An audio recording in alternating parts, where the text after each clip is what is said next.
Otep à tous, bien-aimés frères et sœurs. Je pense que vous méritez quelques explications.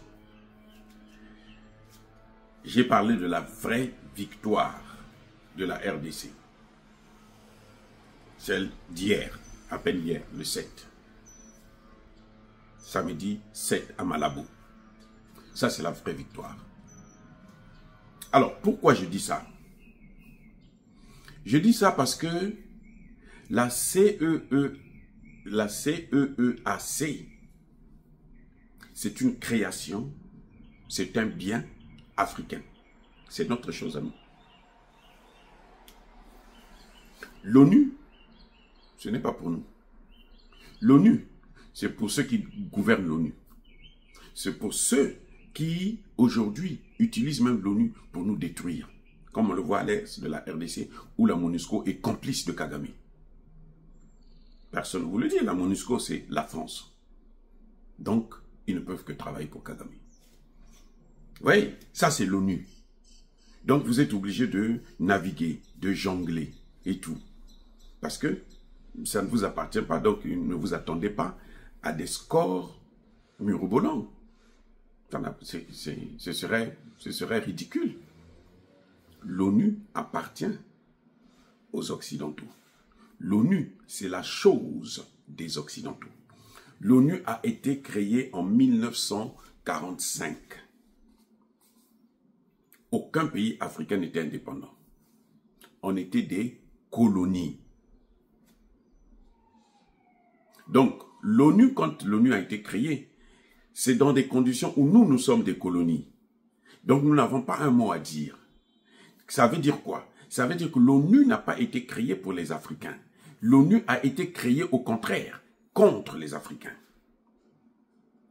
C'est la Russie que beaucoup d'Africains critiquent, insultent, qui a soutenu l'indépendance des pays africains en 1960. Vous comprenez? Cette Russie que vous voyez là, que l'OTAN a voulu détruire, parce que ce qu'ils ont fait aujourd'hui, ils savent qu'ils ne peuvent plus. C'est cette Russie-là qui nous a aidés à obtenir notre indépendance. La Chine aussi. Vous comprenez?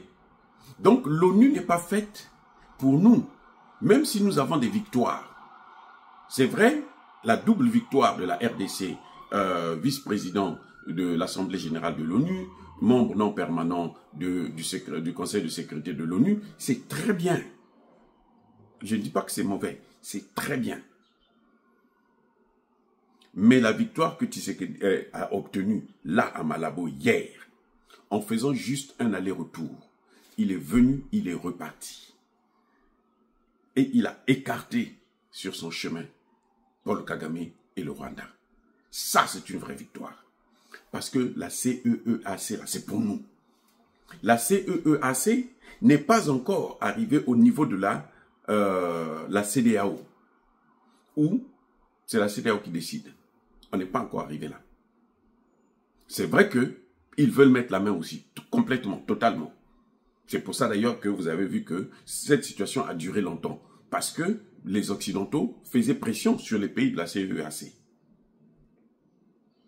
Mais cette victoire-là, ça montre que nous, on est en train de reprendre un peu le contrôle de notre situation. Oui, vous allez me dire qu'au niveau de la diplomatie, avec ces grandes puissances, Tshisekedi l'a remporté. Mais attention, avec l'Europe, ce n'est pas le cas. Les Européens, jusqu'à aujourd'hui, n'ont pas annulé le mémorandum d'accord sur les minerais du sang avec le Rwanda. Sauf que maintenant, ils ne peuvent plus utiliser ça. Ils ne peuvent plus utiliser le shift pour acheter ça. C'est pour ça que Kagame s'est battu, en train de se battre, pour que dans les accords qu'il veut signer, lui, avec les États-Unis, on puisse, ou bien dans les accords de paix, que les États-Unis puissent lui donner au moins cette opportunité de liquider les biens qu'il a déjà volés sur la base du sang des Congolais. C'est vrai. Mais on sait qu'il est coincé. Et on sait aussi, on a vu des pays comme le Congo-Brazzaville, on dit non, nous ne soutenons pas Tshisekedi à l'ONU. Ce qui est une erreur monumentale. C'est-à-dire que ça, je ne sais pas, ça ce n'est même pas la diplomatie. Parce que le béaba de la diplomatie d'un pays africain, c'est pas ce que je vois là. Le Rwanda, ça pouvait se comprendre. L'Ouganda, ça peut se comprendre. Le Kenya, ça peut se comprendre. Ils sont en guerre ouverte. Tout le monde le sait. En guerre ouverte contre la RDC. Mais le Congo-Brazzaville, quand il arrive à ce niveau, écoutez, il y a un problème sérieux.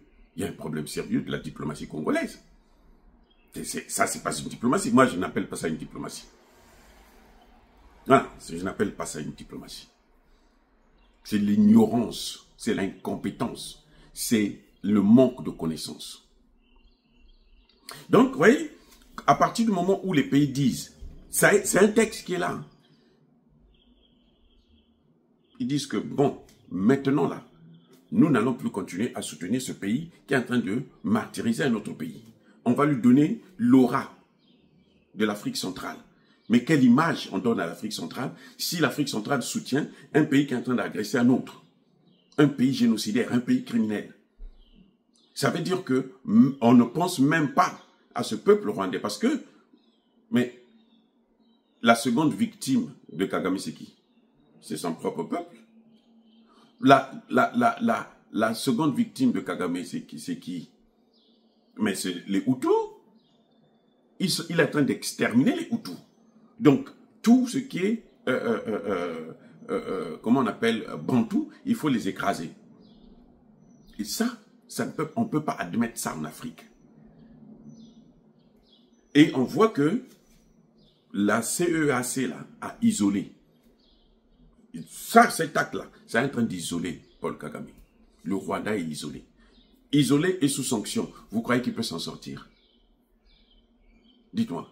Isolé et sous sanction. Vous croyez qu'il peut s'en sortir?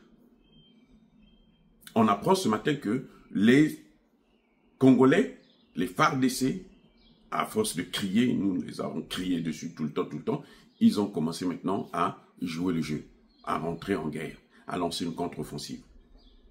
Parce que les généraux congolais qui sont complices là, mais la liste, les Américains ont la liste. Tout est sorti dans ce dossier de NBC. Tout est sorti, tout est là.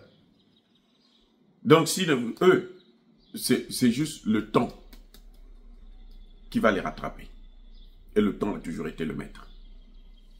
Bref, on voit là que l'Afrique reprend ce qui lui appartient. Et si les Africains continuent comme ça, à prendre des positions concernant leurs intérêts, pas les intérêts des Occidentaux, parce que Kagame, tout ce qu'il a fait là, c'était pour les intérêts des Occidentaux, à commencer par les États-Unis d'Amérique. Tout ce qu'il a fait Kagame, c'était pour les États-Unis d'Amérique. Et c'est ça que nous condamnons maintenant. Donc pour moi, la meilleure victoire de Tshisekedi, c'est celle-là. En quelques heures seulement, il est venu, il a réglé le problème, il est parti. Il n'est pas resté avec eux. Hein. Il est venu, il a réglé, il est parti. Kagame a fui. C'est ça qu'on appelle une fuite. En diplomatie, c'est une fuite. Une fuite en avant. Oui. C'est un échec. C'est même pas, c'est-à-dire que c'est plus qu'un échec, c'est une fuite. Parce que un échec, c'est que, bon, il ne serait pas président, mais il resterait dedans. Donc, il assume. C'est comme quelqu'un, un élève qui redouble la classe. Il ne va pas fuir l'école. Il a redoublé, il n'a pas eu l'examen. Ben, il revient l'année prochaine en force. Mais Kagame a fui. Donc, il sait qu'il est dans une situation de tort total. Et aujourd'hui, il est lâché. J'espère que le Congo-Brazzaville aussi l'a lâché. Parce que si le Congo-Brazzaville continue à le soutenir, c'est ça qui entraînera la chute de Sassou Nguesso. Ben, bien sûr. Si tes maîtres tombent, toi aussi tu dois tomber. Voilà le problème. Les amis, encore une fois, soyez bénis. Soyez abondamment bénis. Nous félicitons ce travail diplomatie. Là, je dis, c'est la diplomatie à 100%. Même si je sais que derrière, les puissances les regardaient. Elles ont fait pression. Il y a des gens qui ont fait pression, qui regardaient. Ils vont continuer, vous allez voir. Par exemple, le Congo qui est déjà sur la liste noire. Là. Ah bon, tu vas voir, on va te donner d'autres sanctions. Donc, obligé. Mais, il faut reconnaître que ça, c'est pour nous, ça nous appartient, c'est notre chose. L'organiser, ce n'est qu'un avantage pour nous. Soyez bénis.